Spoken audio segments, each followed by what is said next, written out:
عليكم عسى أن تكرهوا شيء ويجعل الله فيه خيرا. شوية اصبر، لأن الدنيا ما بيها كل شيء يجيك مثل ما تحبه. أنت شنو بالدنيا اللي يجيك مثل ما تحبه؟ ما يعني تتصور ما كل ما يتمنى المرء يدركه، وهي أشياء شوفها بالحياة ما تتحقق. هي الحياة ناقصة، كلها نقص، الكمال لله.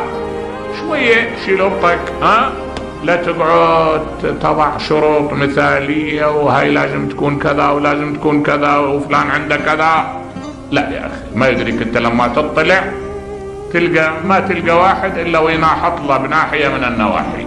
نعم، لا تتصور الدنيا كلها عسل أبدا، بيها مرارة وبيها ألم وبيها مفارقات. اصبر شوية.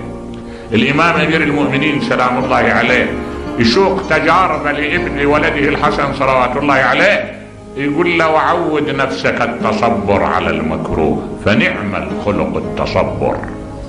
هذه شوية روض نفسك على قبول شدائد الحياة. الحياة أحيانا يريد مجد ويريد رفعة ويريد سمو، لابد وأن يضغط على نفسه، يروض روحه على قبول آلام الحياة. الحياة ما تجيك كلها خير.